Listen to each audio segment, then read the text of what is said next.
So this is Lent, and I'm fasting by not going to any Hollywood movies or reading the New York Times. It's very painful for me, but I'm somehow getting through. But Lent, as you know, ends with Good Friday. It ends with Easter, but Good Friday is the day of the crucifixion. And I think about Good Friday a lot, not just during Lent. I think about it all the time because on Good Friday, Christ was crucified, and the people who followed him and believed in him and loved him and received love from him and saw him do things that no one had ever done before and no one has done since were devastated. They were crushed, right? I mean, even though he had told them again and again, 3 days I will rise, they had no idea what that meant. How could they? How could anybody know what that was going to mean? So at that moment, when they thought things were blackest, they were actually on the verge of the greatest miracle in human history. And I know this from personal experience. At the time in my life when I thought I was buried in a dark hole from which I would never arise, I thought everything was the worst. I was, in fact, about 10 feet away from seeing the light at the end of the tunnel. I sometimes want to go back to that kid and smack him in the face and saying, you're sitting here thinking of killing yourself, but in fact, you're there, you made it, you've done it, and the light is about to shine. Now, things are going to be rough this year, but I'm watching what's happening, and I see them rolling back. I see the left rolling back. I see wokeness collapsing. I see the arts collapsing. I see opportunity all around. And I know that they're trying to stop us. You know that the Stripe, which is the system that we can get payment on Substack, Spencer and I are doing this Substack about God called The New Jerusalem, and Stripe, for no reason whatsoever, has canceled our ability to get money for it, to have people subscribe, give us pay subscriptions. And we've been fighting with them, and we can't get anybody who speaks English. It was really, really difficult. It happened to libs of TikTok. Stripe did that too. And as we get to this election, more of this is going to happen. My numbers, my followers on X haven't budged for weeks, which is ridiculous because I see them signing up, but they never budge, because they are going to start to shut down voices now. And it's going to be real, and they're going to call us conspiracy theorists for pointing it out, but it's a real thing. They're going to shut people down. And so it's going to feel like, oh my God, this is the darkest thing ever. I don't know who's going to win the election. I don't know who's going to be in the election, to be absolutely honest with you. I think things are going to be a lot different than we think they are. But this is not the moment when everything is going to collapse around our ears. We're not at that point yet. And whether it is that moment or not, we still have to live the only lives we have. This is the only life on earth you get. This is it. There may be a new heaven and a new earth and a new life, as I believe, but still, this is this life, and it's precious. It's beautiful, and you want it to be a beautiful life. And in that moment of Good Friday, when people had lost all their faith, they needed to find out, as they would find out, that in fact all their faith was justified. All their faith was justified, but that didn't mean there wasn't going to be darkness. There weren't going to be periods of darkness.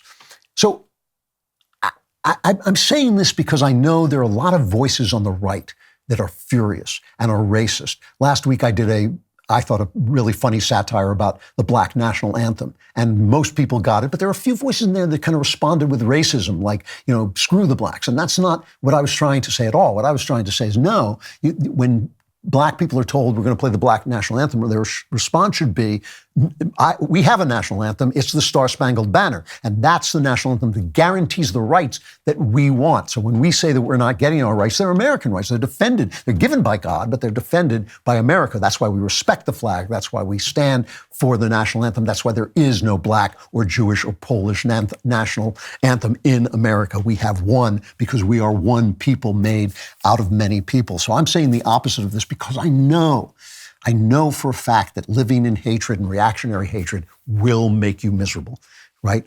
You have to ask yourself, all these people talk about like the Benedictine option, we're going to form our own communities, and there's some good to that. That's a conversation for another day. But you are, the image of God is you, right? It's not Donald Trump. It's not somebody far off. It's not some rescuer who's going to come. It's you. And so you have to ask yourself, what are you doing with the image of God? Let's say you're a mom, right?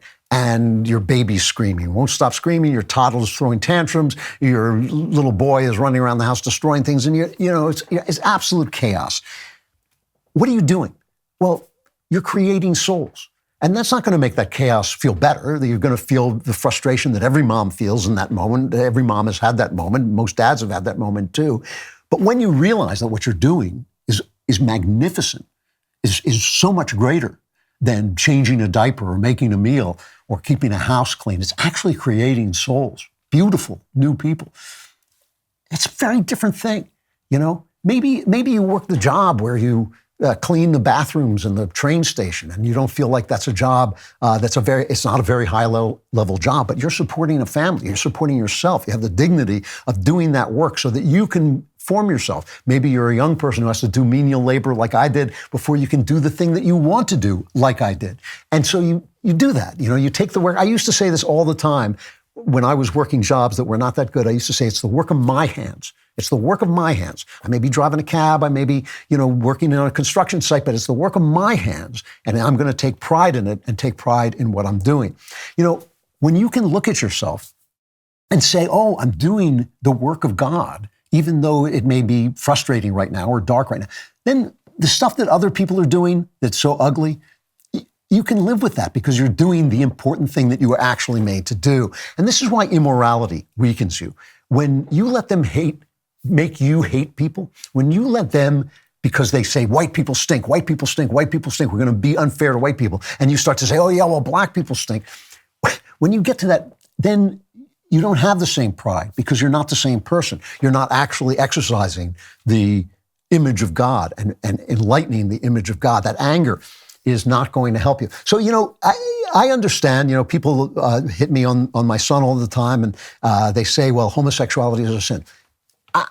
Homosexuality is a sin is fine, but if your Christianity consists of condemning gay people, do you think your life is going to be joyful? I don't think so. I don't think that's what's going to happen. I believe that Christ is the way and the truth and the life, but if my religion consists of condemning people who don't accept Christ, is my life going to be joyful? I don't think so. I was talking about this Substack, the New Jerusalem, which I'm extremely proud of. When I'm seeing us do, my son and I, the letters we're writing I'm shocked by what they are. And one of the things I talked about in one of my letters was I talked about the fact that they used to call Christianity the way. And when you think of it that way, it really changes how you understand it. All the moral orders, like don't commit murder, don't commit adultery, they stop being like sort of don't be naughty or the sky daddy will punish you, and they become disciplines of the soul that teach you about the reality of other people, which is the beginning of love. That's how you learn to love, is by learning that other people are different, other people have other sins than your sins, and you're going to love them in that sin at that same moment. You're going to find out, the same thing is true of charity. The poor you have always with you. You're not solving the problems of the poor by giving charity. You're teaching yourself that other people are more important than that coin you're grabbing in your hand. The least popular of Christ's commandments, judge not. And yes, he did say it, and yes, he did mean it. It's that condemning the sins of others don't advance you in your struggle to become the image of God inside you, And communion is part of the way too, taking the bread and wine and understanding that it becomes the body of Christ and understanding that everything we're doing, every single thing we're doing is about God. The way is a way of seeing. And what you're trying to see is you're trying to see what God sees when he treats the good and the bad alike, when he shines his sun on the just and the unjust alike. And what Christ said is, I have told you this so that my joy may be in you and your joy may be complete. And joy isn't happiness, joy is gusto and thinking, yes, I'm back at my job, which is so important because I'm creating souls, because I'm feeding a family, because I'm doing work that gives me dignity by supporting me, because I'm loving somebody in my life, because I'm giving them that love. That's where the joy comes from. It's the vitality of living. Don't let these guys take it away from you. I know who they are. I see who they are. I'm not blinded to the wickedness in our country right now. I'm not being Pollyanna. I'm not saying it's not there, but do not let them infuse their hate in you. Do not let them destroy your joy in living. And if that is happening to you, do what the wise men did in the Bible. Go home by another way. All right? Ask yourself, what am I doing with my life? What does my life mean? What does the work of my life mean? And focus on that, because we're going into rough waters and we want to come through it in the image of God. Thanks for watching. Like and subscribe. And don't forget to subscribe to The Andrew Klavan Show wherever you get your podcasts.